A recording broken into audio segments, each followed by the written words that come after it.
और फिर अपन ने पढ़ा था कि चार्जिंग बाय फ्रिक्शन कैसे होता है। ठीक है, जब अपन दो मटेरियल को आपस में रब करते हैं तो फ्रिक्शन की वजह से उनमें हीट जनरेट होती है और हीट से एनर्जी गेन करके इलेक्ट्रॉन एक बॉडी से दूसरे बॉडी में ट्रांसफर हो सकते हैं।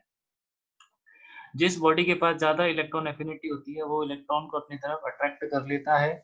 जो इलेक्ट्रॉन गेन करता है पॉजिटिवली वो नेगेटिवली चार्ज जाता है और जो इलेक्ट्रॉन लूज करता है वो पॉजिटिवली चार्ज हो जाता है। ठीक है, ये पढ़ लिया था अपन ने। आज अपन पढ़ेंगे उसी का सेकंड मेथड, सेकंड स्टेप कह सकते हैं उसको, charging by conduction. Charging by conduction, ये जो मेथड है ये मेथड कंडक्टर के लिए ज्यादा सुटेबल है। ध्यान से देखिए क्या होता है इसके अंदर। फॉर एग्जाम्पल ये हमारे पास क्या है, दो स्फीयर्स हैं। ठीक है, दो हमारे पास क्या है, स्फीयर्स हैं। दोनों को अपन ने इंसुलेटिंग स्टैंड पे रखा हुआ इस तरह से। इनमें से एक तो क्या है, चार्ज्ड है। इनमें से एक तो क्या है, चार्ज्ड है और दूसरा अनचार्ज्ड है। अब अगर फॉर एग्जाम्पल देखें, अगर ये पॉजिटिवली चार्ज है, फॉर एग्जाम्पल ये क्या है, पॉजिटिवली चार्ज है, तो इसके अंदर क्या है, डेफिसिट ऑफ इलेक्ट्रॉन, मतलब यहाँ पे इलेक्ट्रॉन की कमी है। और ये कैसा है, न्यूट्रल। ये कैसा है, न्यूट्रल। न्यूट्रल का मतलब ऐसा नहीं कि इसके अंदर कोई भी चार्ज नहीं है, इसके अंदर जितने नंबर ऑफ प्रोटॉन है उतने ही नंबर ऑफ इलेक्ट्रॉन है।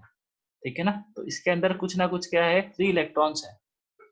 कुछ ना कुछ क्या है, फ्री इलेक्ट्रॉन्स है। अब जब अपन इन दोनों को आपस में टच करेंगे, ठीक है, जब अपन क्या करेंगे, इन दोनों को आपस में टच करेंगे, चाहे तो इसको फिजिकली टच करवा दो, चाहे तो एक वायर की हेल्प से टच करवा दो, तो मैं इस तरह से दोनों को क्या कर रहा हूँ, कॉन्टैक्ट में ला रहा हूँ। ठीक है, तो यहाँ के जो हमारे इलेक्ट्रॉन्स हैं, ये इलेक्ट्रॉन है ना, आपस में क्या होते हैं, जब ये इस तरह से न्यूट्रल स्टेट में होता है तो ये रैंडमली मोशन करते रहते हैं। इस तरह से रैंडमली क्या करते रहते हैं, मोशन करते रहते हैं, एक दूसरे से दूर जाते रहते हैं, है ना, टकराते रहते हैं आपस में। और बेसिकली देखा जाए तो मैं बताना चाहता हूँ कि यहाँ पे ये जो हमारे इलेक्ट्रॉन्स होते हैं वो आपस में रिपेल करते हैं।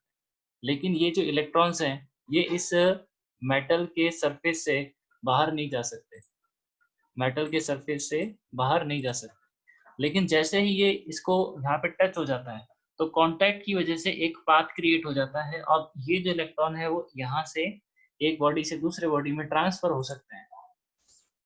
एक बॉडी से दूसरे बॉडी में ट्रांसफर हो सकते हैं। अब ये इलेक्ट्रॉन अगर यहाँ से चला जाएगा तो यहाँ पे वैकेंसी बन जाएगी। इस वजह से धीरे धीरे, और ये इलेक्ट्रॉन यहाँ पे जाएगा तो ये जो वैकेंसी थी इसको फिल कर देगा। इसलिए धीरे धीरे ये क्या होता है, जो हमारा चार्ज है, पॉजिटिव चार्ज यहाँ पे कम होने लगता है और यहाँ पे इलेक्ट्रॉन जाने की वजह से यहाँ पे वैकेंसी क्रिएट होने लगती है, या फिर कह सकते हैं यहाँ भी डेफिसिट ऑफ इलेक्ट्रॉन होना चालू हो जाता है। इस वजह से दूसरा वाला जो स्फीयर है वो भी कैसा हो जाता है, पॉजिटिवली चार्ज हो जाता है। ठीक है ना, और अगर दोनों जो हमारे स्फीयर्स हैं वो सिमिलर है, सिमिलर का मतलब दोनों के मटेरियल भी सेम है और दोनों की रेडियस भी सेम है, उस केस में दोनों पे चार्ज इक्वली डिस्ट्रीब्यूट हो जाएगा। दोनों पे चार्ज क्या हो जाएगा, इक्वली डिस्ट्रीब्यूट हो जाएगा। ठीक है, तो इस तरह से सिंपल सा मेथड होता है कि आप इसको या तो टच करवा दो या वायर से कनेक्ट कर दो आपस में, तो एक पाथ क्रिएट हो जाएगा दोनों के बीच में जिसमें से इलेक्ट्रॉन मूव कर सकते हैं। जिसमें से ज्यादा इलेक्ट्रॉन है इसके पास, देखो एज कम्पेयर टू, इसको ए नाम दे दो, इसको बी नाम दे दो, तो बी से तुलना में इसके पास ज्यादा इलेक्ट्रॉन है तो ये इलेक्ट्रॉन यहाँ पे ट्रांसफर कर सकते हैं ड्यू टू रिपल्शन। सिंपल है ये मेथड तो।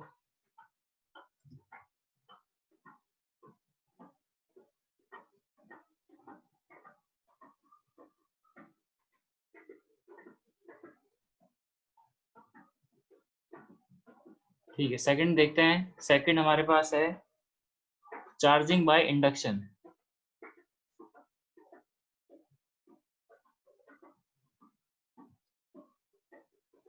ठीक है, सेकंड हमारे पास है चार्जिंग बाय इंडक्शन। इंडक्शन का मतलब होता है विदाउट टच।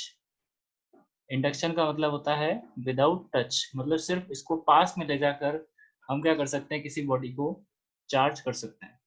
देखिए क्या होता है इसके अंदर। इसके अंदर देखिए फॉर एग्जांपल हमारे पास क्या है, एक ग्लास रॉड है ग्लास रॉड पॉजिटिवली चार्ज है, ग्लास रॉड कैसी चार्ज है, पॉजिटिवली चार्ज है। और एक हमारे पास क्या है, स्फीयर है, कंडक्टर स्फीयर है इस तरह से। कंडक्टर जो स्फीयर होता है ना, पहले इसको मिटा देता हूं मैं, पहले सिर्फ कंडक्टर स्फीयर की बात करते हैं। कंडक्टर जो स्फीयर होता है उस पर नेट चार्ज कितना होता है, अगर इन जनरल देखें तो हमारा नेट चार्ज इसके ऊपर क्या होता है, 0 होता है। इसके अंदर जितने नंबर ऑफ प्रोटॉन होते हैं उतने ही नंबर ऑफ इलेक्ट्रॉन होते हैं, ठीक है ना। नेट चार्ज इसके ऊपर क्या होता है, 0। नंबर ऑफ प्रोटॉन और नंबर ऑफ न्यूट्रॉन क्या होते हैं इसके ऊपर, इक्वल होते हैं, ठीक है। अब हमें अगर इसे चार्ज करना है तो क्या करना पड़ेगा, ये जो हमारा इक्विवेलेंस है, नंबर ऑफ प्रोटॉन को और नंबर ऑफ इलेक्ट्रॉन को चेंज करना पड़ेगा। नंबर ऑफ इलेक्ट्रॉन को कम या ज़्यादा कर सकते हैं अपन आसानी से, तो वही अपने को करना पड़ेगा यहाँ पे। तो अपन क्या करते हैं, जब इसको चार्ज करना होता है इंडक्शन से, तो इसके 3 स्टेप होते हैं। सबसे पहले स्टेप में अपन इस कंडक्टर के पास में, ये जो हमारा कंडक्टर है इसके पास में एक अपन पॉजिटिवली चार्ज ग्लास की रॉड लेके जाते हैं। अब ये जो ग्लास की रॉड है पॉजिटिवली चार्ज है, अगर आप कोई और रॉड लेना चाहो तो और भी ले सकते हो, कोई नेगेटिवली चार्ज रॉड भी ले सकते हो। इस तरह से जैसे ही कंडक्टर के पास लाते हैं तो हालांकि इसके पास क्या है, नेट चार्ज तो 0 है, लेकिन इसके पॉजिटिव चार्ज की वजह से जो इलेक्ट्रॉन्स हैं इस साइड में, इसके लेफ्ट साइड में क्या हो जाता है, अक्यूमुलेट हो जाते हैं, क्योंकि ये पॉजिटिव और ये नेगेटिव आपस में क्या करते हैं, अट्रैक्ट। और ये जो इलेक्ट्रॉन है ये क्या हो जाते हैं, बाउंड हो जाते हैं, मतलब एक तरह से फिक्स हो जाते हैं इनसे, इसमें अट्रैक्शन की वजह से क्या हो जाते हैं, बॉन्ड हो जाते हैं। अब राइट साइड में इलेक्ट्रॉनों की कमी हो गई तो ये जो राइट साइड है वो क्या हो जाता है, पार्शियली पॉजिटिव हो जाता है। अब यहीं से तो इलेक्ट्रॉन शिफ्ट होके गए ना, तो यहाँ से इलेक्ट्रॉन शिफ्ट हो गए तो ये पार्शियली क्या हो गया, पॉजिटिव हो गया। ये हमारा होता है फर्स्ट स्टेप। सेकंड स्टेप में अपन क्या करते हैं, सेकंड स्टेप को जाने से पहले एक छोटी सी बात बताना चाहूंगा मैं आपको, कि जो हमारी अर्थ है, जो धरती है, उसमें बहुत सारे फ्री इलेक्ट्रॉन पाए जाते हैं, ठीक है। वो इलेक्ट्रॉन को एक्सेप्ट भी कर सकती है, अगर आप चाहो तो उसके अंदर इलेक्ट्रॉन डाल भी सकते हो, और अगर आपको इलेक्ट्रॉनों की रिक्वायरमेंट है तो आप उससे इलेक्ट्रॉन ले भी सकते हो। तो अर्थ है वो यूनिवर्सल डोनर, या यूनिवर्सल डोनर कहना सही नहीं रहेगा, जो हमारा अर्थ है वो इलेक्ट्रॉन एक्सेप्ट भी कर सकती है और इलेक्ट्रॉन को प्रोवाइड भी कर सकती है। तो अपन क्या करते हैं, ये जो हमारी रॉड है positively charge rod, positively charge rod को अपन इसको इधर ही रखते हैं, इसके पास में रखते हैं, ताकि ये जो हमारे इलेक्ट्रॉन्स है वो इस पॉजिटिवली चार्ज से बाउंड रहे, पॉजिटिवली चार्ज से क्या रहे, बाउंड रहे। तो ये 4 इलेक्ट्रॉन तो यहीं पे रहते हैं, लेकिन हम क्या करते हैं, ये जो हमारा राइट वाला पार्ट है, राइट वाले पार्ट को अपन ग्राउंड कर देते हैं। ग्राउंड कर देते हैं मतलब एक तार से इसको ग्राउंड से कनेक्ट कर देते हैं। जब इस तरह से कनेक्ट करते हैं तो यहाँ पे पॉजिटिव चार्ज था और ये अर्थ के पास क्या है, एक्सेस में इलेक्ट्रॉन है, तो इस पॉजिटिव चार्ज से कुछ इलेक्ट्रॉन अट्रैक्ट होके अर्थ से आके यहाँ पे इसको न्यूट्रलाइज कर देते हैं, ठीक है। क्या कर देते हैं, न्यूट्रलाइज कर देते हैं, लेकिन बाउंड चार्ज अभी भी वैसे ही है।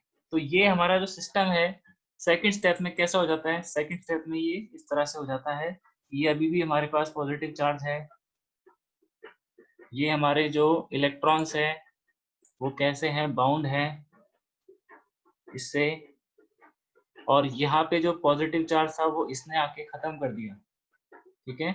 वो हमारे इलेक्ट्रॉनों ने धरती से आके क्या कर दिया, खत्म कर दिया।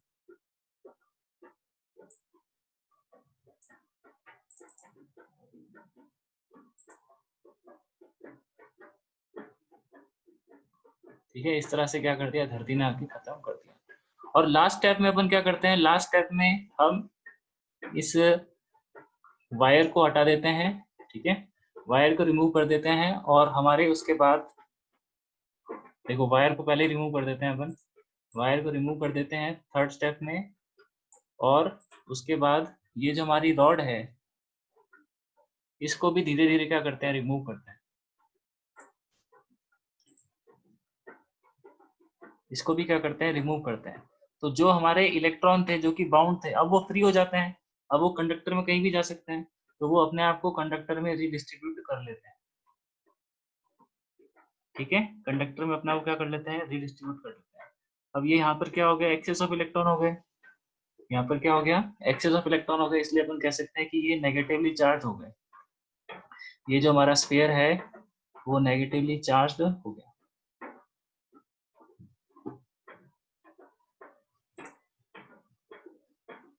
हाँ, चार्जिंग बाय इंडक्शन पढ़ा रहा हूँ मैं, चार्जिंग बाय कंडक्शन पढ़ा दिया है मैंने।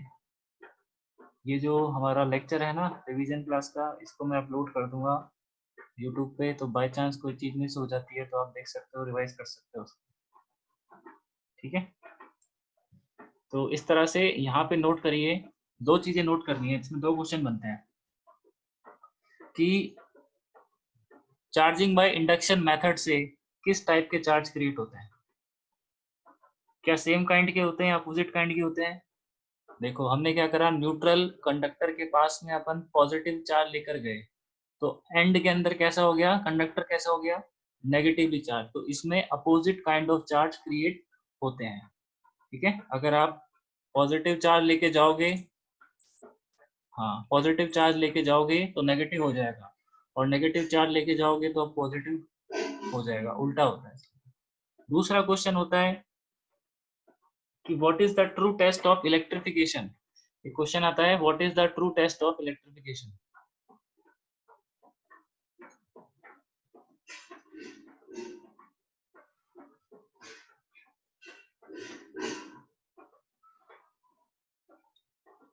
इलेक्ट्रिफिकेशन का ट्रू टेस्ट क्या है, इसका मतलब ये है कि जैसे फॉर एग्जांपल एक बॉडी हमारे पास है, ये पॉजिटिवली चार्ज है या नेगेटिवली चार्ज है या अनचार्ज है, या तो ये पॉजिटिव होगी, या तो ये न्यूट्रल होगी, या तो ये नेगेटिव होगी, यही तीन केस पॉसिबल है। तो आपको कैसे पता लगेगा कि ये कौन सा है, पॉजिटिव चार्ज है कि नेगेटिव चार्ज है कि न्यूट्रल है। तो इसके लिए अपन क्या करते हैं, तीन स्टेप करते हैं। सबसे पहले स्टेप में अपन क्या करते हैं, इसके पास में एक पॉजिटिवली चार्ज रॉड लेके जाते हैं। क्या लेके जाते हैं, इसके पास में पॉजिटिवली चार्ज रॉड लेके जाते हैं। तो फॉर एग्जांपल इसमें क्या हुआ, अट्रैक्शन हुआ, इन दोनों बॉडीज के अंदर क्या हुआ, अट्रैक्शन हुआ। ठीक है, तो इसमें अपन ये नहीं कह सकते कि ये पॉजिटिवली चार्ज है कि नेगेटिवली चार्ज है या न्यूट्रल है। क्यों नहीं कह सकते, क्योंकि अभी जो थोड़ी देर पहले अपन ने केस पढ़ा था ना, इसके अंदर ध्यान से देखो, इसके अंदर ध्यान से देखो, ये पॉजिटिव चार्ज है और नेगेटिव चार्ज। ये हमारे पास ये जो बॉडी थी ना, ये कैसी थी, न्यूट्रल थी। ये हमारी बॉडी थी कैसी थी, न्यूट्रल थी, लेकिन फिर भी इंडक्शन की वजह से ये हमारे पास पॉजिटिव और ये नेगेटिव हो गया, तो इनमें थोड़ी देर के लिए क्या होता है, अट्रैक्शन होता है। इनमें क्या होता है, अट्रैक्शन होता है। तो अपन सिर्फ अट्रैक्शन से ये नहीं कह सकते कि हमारी बॉडी जो है चार्ज है, क्योंकि एक न्यूट्रल बॉडी और चार्ज बॉडी ये भी आपस में अट्रैक्ट कर सकती हैं। जैसे आप याद रखिए, जो हमारा स्केल वाला एक्सपेरिमेंट था, छोटे बच्चे क्या करते हैं, स्केल लेते हैं और उसको सर में रब करते हैं, और फिर उसके बाद में छोटे पीस करते हैं पेपर के, और स्केल को पास में लेके जाते हैं, तो वो अट्रैक्ट हो जाता है। छोटे पीस ऑफ पेपर अट्रैक्ट हो जाते हैं, क्यों होते हैं, क्योंकि छोटे पीस ऑफ पेपर न्यूट्रल रहते हैं और हमारा जो प्लास्टिक की स्केल रहती है वो पॉजिटिव रहती है। जब उसको लेके जाते हैं ना, तो इंडक्शन की वजह से इलेक्ट्रॉन उसके उससे अट्रैक्ट हो जाते हैं। फिर अपन क्या करते हैं, सेकंड स्टेप करते हैं इसके अंदर। सेकंड स्टेप में अपन क्या करते हैं, सेम बॉडी के पास में एक नेगेटिव चार्ज बॉडी या नेगेटिव रॉड लेके जाते हैं, नेगेटिव रॉड लेके जाते हैं। तो दो कंडीशन पॉसिबल है, दो केस पॉसिबल है, या तो क्या होगा, अट्रैक्शन होगा, या तो क्या होगा, रिपल्शन होगा। अगर अट्रैक्शन हो रहा है, जब इसके पास में पॉजिटिव चार्ज ला रहे हो तब भी क्या हो रहा है, अट्रैक्शन, और नेगेटिव चार्ज ला रहे हो तब भी हो रहा है अट्रैक्शन, इसका मतलब ये क्या हो गया, न्यूट्रल। कैसी बॉडी है ये, न्यूट्रल बॉडी है। लेकिन अगर रिपल्शन हो गया, इसका मतलब ये कैसी है, नेगेटिव चार्ज बॉडी। ठीक है, इसका मतलब ये क्या है, नेगेटिवली चार्ज्ड बॉडी। ठीक है, समझ में आया। What is the true test of repulsion, what is the true test of electrification, it is repulsion. ठीक है ना, what is the true test of electrification, question पूछते हैं आपसे तो क्या बोलेंगे, रिपल्शन, क्योंकि अट्रैक्शन तो एक पॉजिटिव और एक न्यूट्रल बॉडी में भी हो सकता है। क्लियर है क्या ये वाला।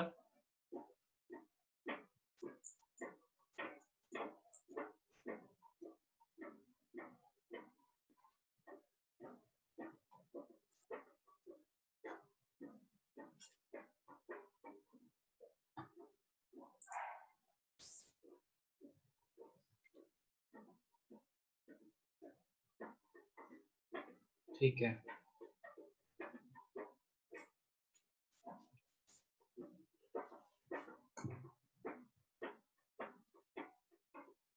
देखिए इसमें सिंपल सी बात यह है, क्वेश्चन में पूछा गया आपसे कि एक हमारे पास क्या है, बॉडी है। ये बॉडी पॉजिटिवली चार्ज है कि नेगेटिवली चार्ज है कि न्यूट्रल है, ये आपको पता लगाना है। पॉजिटिव है, न्यूट्रल है कि नेगेटिव है, ये पता लगाना है। तो कैसे पता लगाएंगे? सिंपल सी बात है, सेम चीज होगी। ऐसा करते हैं, इसके बाद नेगेटिव लेके जाते हैं। ये हमारे पास बॉडी है, इसको पता नहीं है कि ये पॉजिटिव है, न्यूट्रल है कि नेगेटिव, मुझे पता नहीं है। तो मैं इसके पास क्या लेके गया? नेगेटिव रॉड लेके गया, है ना। नेगेटिव रॉड लेके जाएंगे तो क्या होगा? दो बातें होंगी, या तो अट्रैक्शन होगा या रिपल्शन होगा। या तो अट्रैक्शन होगा या फिर क्या होगा? रिपल्शन होगा। रिपल्शन हो गया, इसका मतलब क्या है? पॉजिटिवली चार्ज है, खत्म। लेकिन अगर अट्रैक्शन हो गया, अगर क्या हो गया? अट्रैक्शन हो गया, तो दो केस हो सकते हैं। अट्रैक्शन हो गया तो दो केस हो सकते हैं, या तो ये हमारे पास क्या है? न्यूट्रल है, या तो ये पॉजिटिव है। या तो ये न्यूट्रल है, या तो ये क्या है? पॉजिटिव है। ठीक है, तो अपन क्या करते हैं? सेकंड स्टेप करते हैं। सेकंड स्टेप में इसके पास में एक पॉजिटिव चार्ज लेके जा, पॉजिटिव चार्ज रॉड लेके जाते हैं। अब दो केस पॉसिबल है, या तो क्या होगा? रिपल्शन। तो रिपल्शन होगा, इसका मतलब क्या है? पॉजिटिवली चार्ज है, सिंपल क्लियर हो गया। लेकिन अगर अट्रैक्शन हो गया, वापस से अट्रैक्शन हो गया, दोनों बार क्या हो गया? अट्रैक्शन हो गया, तो मतलब ये कैसी है? न्यूट्रल। नेगेटिव। इसका मतलब ये है कि अगर अपने को पता लगाना है कि बॉडी चार्ज है या फिर नहीं है, तो कम से कम एक बार रिपल्शन होना जरूरी है, चाहे पॉजिटिव लेके जाओ चाहे नेगेटिव लेके जाओ। ठीक है, क्लियर है क्या?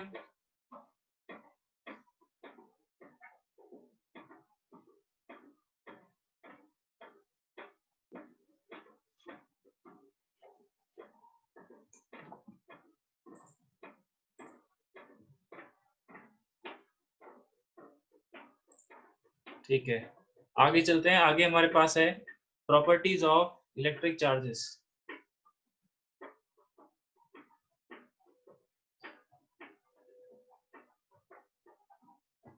प्रॉपर्टीज ऑफ इलेक्ट्रिक चार्जेस, ये बहुत ही सिंपल टॉपिक है और याद करने वाली बात है। ठीक है ना, देखिए ध्यान से। सबसे पहली प्रॉपर्टी होती है जो आप सभी को पता है कि जो पॉजिटिव पॉजिटिव चार्ज है वो आपस में क्या करते हैं? रिपेल करते हैं। नेगेटिव नेगेटिव चार्ज भी क्या करते हैं? रिपेल करते हैं। लेकिन एक पॉजिटिव और एक नेगेटिव आपस में क्या करते हैं? अट्रैक्ट करते हैं। एक पॉजिटिव और एक नेगेटिव आपस में क्या करते हैं? अट्रैक्ट करते हैं। ये हमारे पास सबसे पहली प्रॉपर्टी है, बहुत सिंपल प्रॉपर्टी। सेकंड प्रॉपर्टी देखते हैं। सेकंड प्रॉपर्टी ये है कि हमारा चार्ज जो रहता है वो क्वांटाइज रहता है। Charge on A macro body is quantized.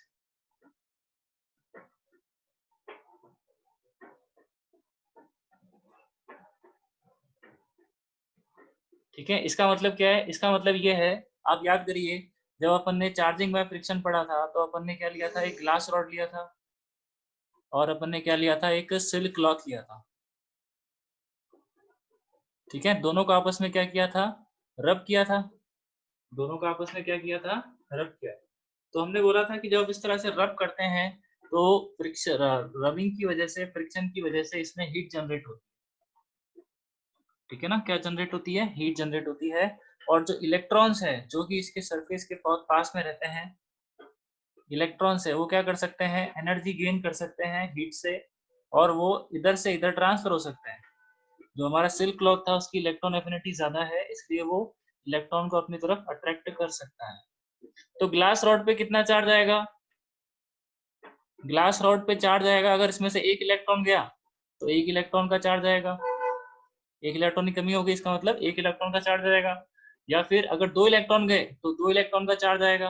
अगर तीन इलेक्ट्रॉन गए तो तीन इलेक्ट्रॉन का चार्ज आएगा। चार इलेक्ट्रॉन गए इसके अंदर से, चार इलेक्ट्रॉन लूज किए तो चार इलेक्ट्रॉन का चार्ज आएगा। लेकिन कभी भी डेसिमल के अंदर ऐसे 4.5 4.5 इलेक्ट्रॉन, ये पॉसिबल नहीं है। या तो 1 इलेक्ट्रॉन जाएगा या 2 इलेक्ट्रॉन जाएगा, 3 जाएगा।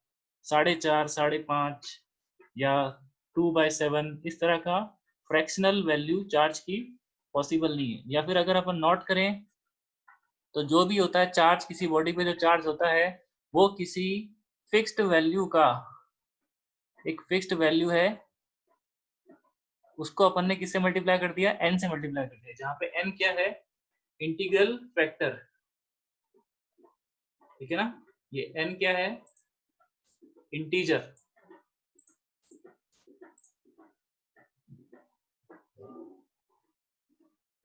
ठीक है, n क्या है, ये इंटीजर। तो इसी प्रॉपर्टी को अपन कहते हैं क्वांटाइज की। Charge on A macro body, charge on A macro body exist in A integral form of a fixed value e, इसे अपन कहते हैं क्वांटाइजेशन ऑफ चार्ज। इसको याद रखिए, जैसे फॉर एग्जांपल आप मार्केट में जाते हैं फ्रूट खरीदने, फॉर एग्जांपल आपको ऑरेंज खरीदने है ना। तो जब ऑरेंज खरीदते हैं तो या तो एक ऑरेंज खरीदेंगे या 2 खरीदेंगे, 3 खरीदेंगे या 12 खरीदेंगे। कभी भी ऐसा नहीं कि ऑरेंज को बीच में से कट कर दिया और फिर आपने खरीद लिया, ऐसा नहीं होता है ना। इसी तरह से फॉर एग्जांपल आप केले खरीदते हैं, बनाना खरीदते हैं, तो वो ऐसा, वहाँ भी ऐसा नहीं होता 2 3 4 5 6, कभी 5.5 बनाना खरीद के नहीं लाते हैं अपन, आधा बनाना काट के बीच में से कोई नहीं लेता। तो सेम लॉजिक से अपने को याद रखना है कि जब इसमें से इलेक्ट्रॉन ट्रांसफर होते हैं, कोई भी बॉडी होती है या तो पॉजिटिव चार्ज होगी या नेगेटिव चार्ज होगी या न्यूट्रल होगी। तो पॉजिटिव चार्ज का मतलब डेफिशिएंसी ऑफ इलेक्ट्रॉन, इलेक्ट्रॉन कम है उसके अंदर, और नेगेटिव चार्ज मतलब एक्सेस ऑफ इलेक्ट्रॉन, इलेक्ट्रॉन ज्यादा है उसके अंदर।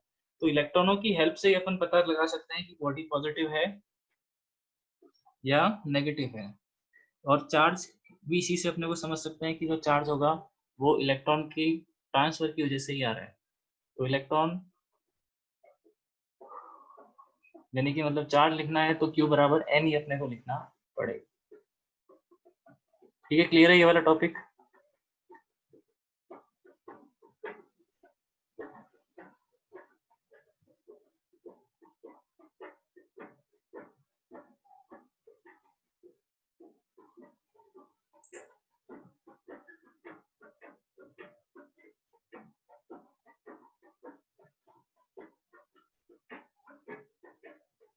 मैं कह रहा हूँ कि जैसे एग्जांपल याद रखिए कि जब अपन ग्लास रॉड और सिल्क क्लॉथ को रब करते हैं ना, तो एक पॉजिटिव हो जाती है, ग्लास रॉड पॉजिटिव हो जाती है और सिल्क क्लॉथ नेगेटिव हो जाती है, कल अपन ने पढ़ा था।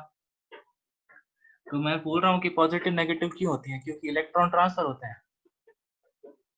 है ना। अब इलेक्ट्रॉन ट्रांसफर हो रहे हैं तो एक इलेक्ट्रॉन होगा ट्रांसफर, या 2 होगा या 3 होगा। तो इस वजह से जो चार्ज होगा रॉड के ऊपर, चार्ज ऑन द रॉड, वो क्या होगा 1e 2e 3e 4e। कभी 4.5 इलेक्ट्रॉन ट्रांसफर नहीं होते हैं, ये वैल्यू पॉसिबल नहीं है, नॉट पॉसिबल। तो इसी से हमारे पास आता है कि charge on A macro body is integral multiple of a fixed value, integral multiple of fixed value, इसे ही अपन कहते हैं प्रॉपर्टी को क्वांटाइजेशन ऑफ चार्ज।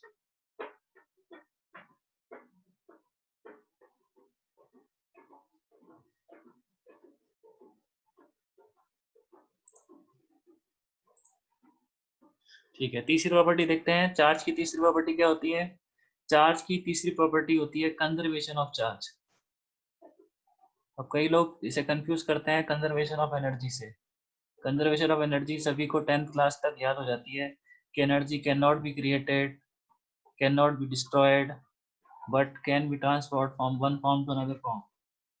तो उसी को अपन चार्ज में लगाने की कोशिश करते हैं कि charge can not be created, can not be destroyed, but transferred from one place to another. तो ये गलत है पार्शियली। कंजर्वेशन ऑफ चार्ज का मतलब क्या होता है, समझिए इस बात को। फॉर एग्जाम्पल हमारे पास क्या है, आइसोलेटेड सिस्टम है।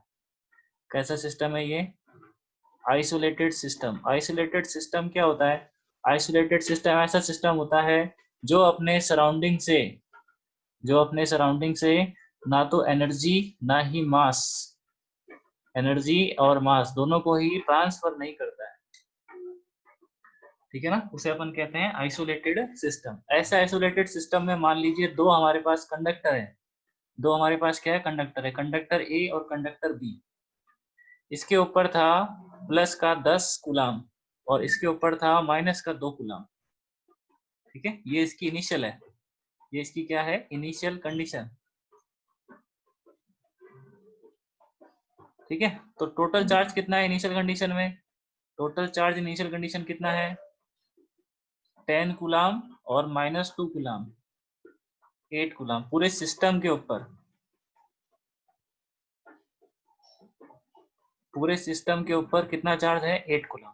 अब क्या किया, किसी प्रोसेस से हमने चार्ज को ट्रांसफर किया, इस पे 2 कूलाम उठा के हमने यहाँ पे ट्रांसफर कर दिया, तो 2 कूलाम इधर दे देंगे, दोनों 4 कूलाम दे देते हैं, तो इस पे कितने हो जाएंगे, 6 कूलाम हो जाएगा, और इस पे 4 माइनस 2 कितना हो जाएगा, 2 कूलाम हो जाएगा। कितना कूलाम ट्रांसफर कर दिया, 4 कूलाम ट्रांसफर कर दिया, तो इसमें से 4 कम हो जाएंगे और इसमें 4 बढ़ जाएंगे, तो फाइनल कंडीशन में टोटल चार्ज कितना हो जाएगा, फाइनल कंडीशन में ए पर कितना चार्ज है, 6, और बी पर कितना है, 2, तो 6 + 2 8 कूलाम। तो ये अपने को समझना है कि फाइनल कंडीशन में और इनिशियल कंडीशन में दोनों पर टोटल चार्ज कितना है, सेम। इनिशियल कंडीशन में और फाइनल कंडीशन में, दोनों कंडीशन में टोटल चार्ज क्या है, सेम। यही हमारे पास कंजर्वेशन ऑफ चार्ज है for an isolated system.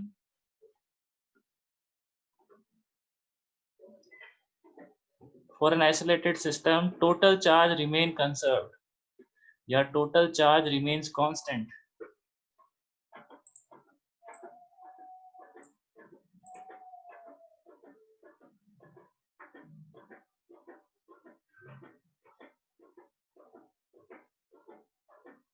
Remain same या कांस्टेंट, टोटल चार्ज क्या रहता है, कांस्टेंट रहता है।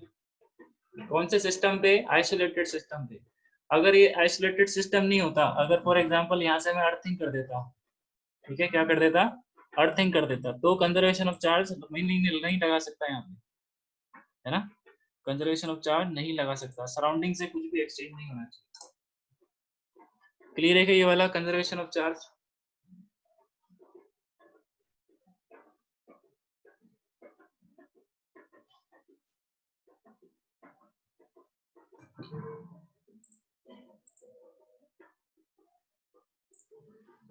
ठीक है, बहुत बढ़िया, आगे चलते हैं अपन। अगली प्रॉपर्टी हमारी, अगली प्रॉपर्टी ये है कि charge is a scalar quantity.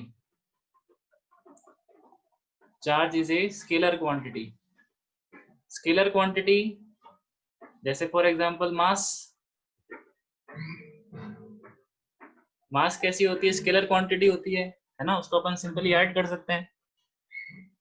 तो यहाँ पर भी ऐसे ही है, अगर कोई बॉडी है फॉर एग्जांपल इसके ऊपर है 10 माइक्रोकूलम, इसके ऊपर मैंने दे दिया माइनस का 2 माइक्रोकूलम और दे दिया, तो टोटल चार्ज कितना हो गया इसके ऊपर,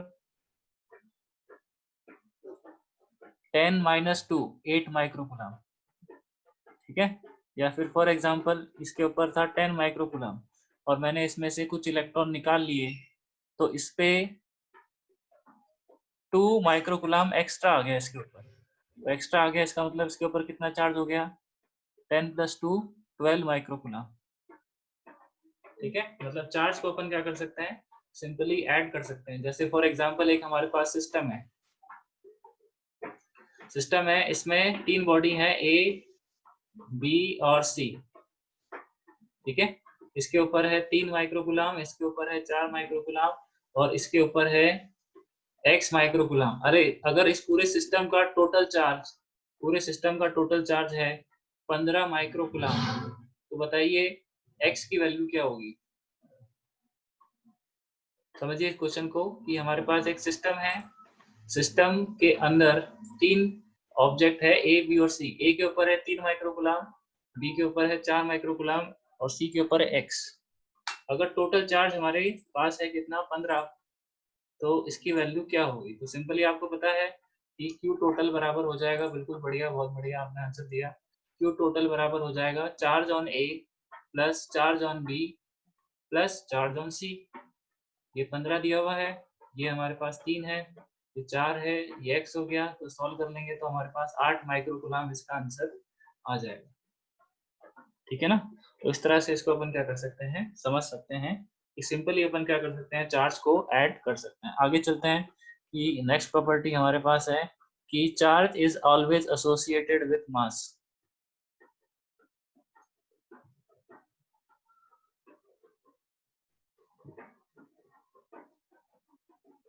चार्ज जो है हमेशा मास से एसोसिएट रहता है।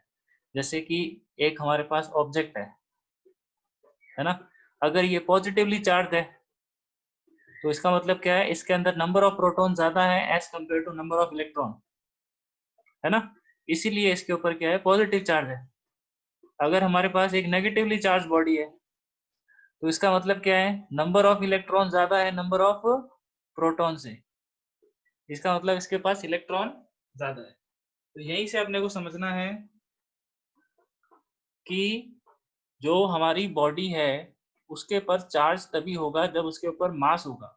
अब इसके अंदर प्रोटॉन है, प्रोटॉन तो है ना, इलेक्ट्रॉन चलो कम है लेकिन प्रोटॉन तो है, तो इसका मतलब इसके ऊपर क्या है, कुछ ना कुछ मास है।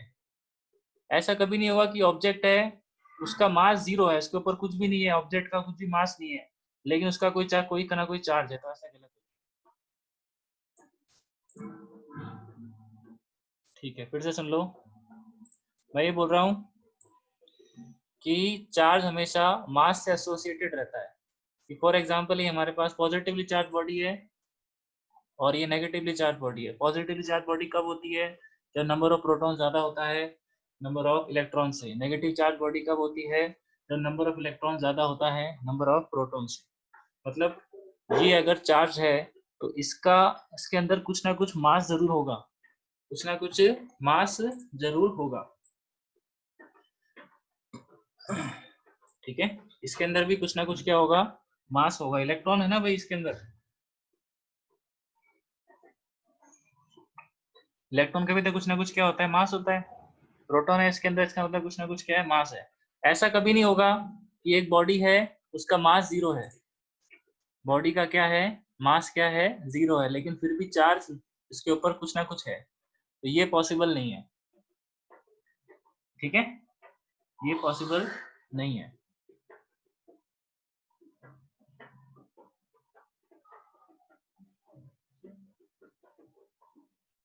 अब देखिए पांचवी प्रॉपर्टी बहुत सिंपल प्रॉपर्टी है, charge is invariant of its speed.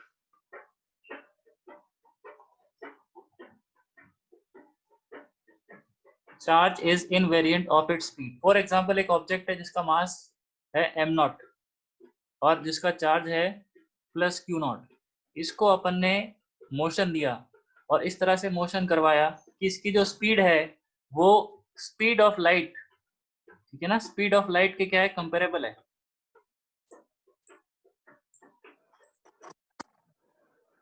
Speed of light के कंपेरेबल है। c मतलब क्या होता है, स्पीड ऑफ लाइट। पता होगा आपको स्पीड ऑफ लाइट कितनी होती है।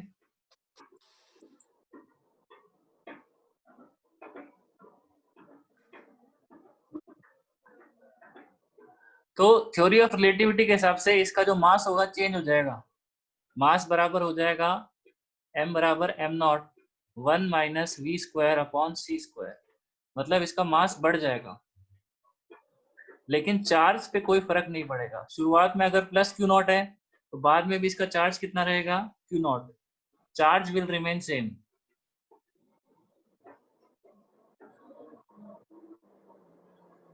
ठीक है, चार्ज क्या रहेगा, सेम रहेगा। ये चार्ज की क्या है, प्रॉपर्टी है, याद करनी है इसको। क्लियर है क्या ये वाली।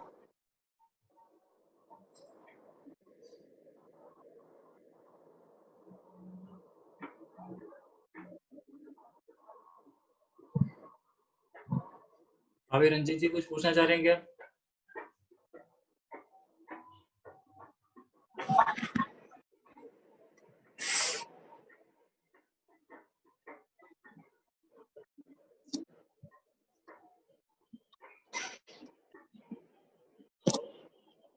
ठीक है, अगली प्रॉपर्टी देखते हैं।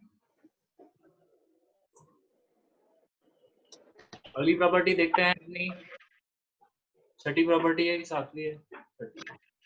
छठी प्रॉपर्टी ये है कि हमारा जो चार्ज होता है अगर वो रेस्ट पर है, ये हमारा कैसा चार्ज है? रेस्ट पर है, तो ये क्या प्रोड्यूस करता है? इसके आसपास क्या प्रोड्यूस हो जाती है? फील्ड। ठीक है ना। अगर ये हमारा जो चार्ज है वो कांस्टेंट स्पीड से जा रहा है, कैसे जा रहा है?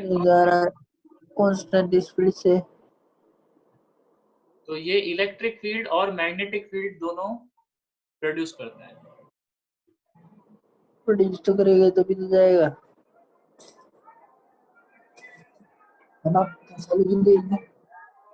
ठीक है, अगर चार्ज कांस्टेंट स्पीड से मोशन कर रहा है तो इलेक्ट्रिक फील्ड और मैग्नेटिक फील्ड दोनों प्रोड्यूस करता है। तीसरा हमारे पास है कि अगर जो चार्ज है वो एक्सेलरेटेड है, अगर चार्ज कैसा है? एक्सेलरेटेड है,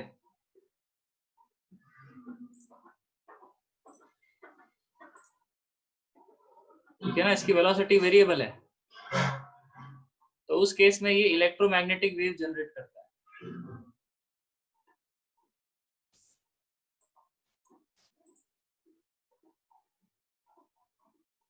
ठीक है ना, क्या जनरेट करता है? Electromagnetic waves.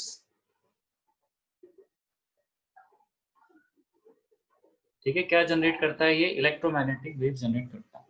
इलेक्ट्रोमैग्नेटिक वेव्स के बारे में आपको आइडिया होगा क्या चीज होती है? एग्जांपल जैसे रेडियो वेव सुना होगा आपने, एक्स रे सुना होगा, इंफ्रारेड रे, अल्ट्रावायलेट रे, ये सारी चीजें सुनी होगी आपने। तो ये सारे एग्जांपल है हमारे इलेक्ट्रोमैग्नेटिक वेव के। और जो अपन विजिबल लाइट की बात करते हैं, जिससे अपन काफी सारे फिनोमेना देखते हैं, रिफ्लेक्शन, डिफ्रैक्शन, डिस्पर्जन, ये भी लाइट भी एक तरह की, विजिबल लाइट भी क्या एक तरह की इलेक्ट्रोमैग्नेटिक वेव भी है। ठीक है, क्लियर है सारी प्रॉपर्टीज?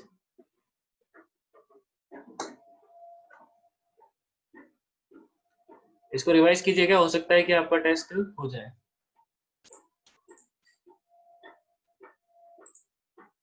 ठीक है।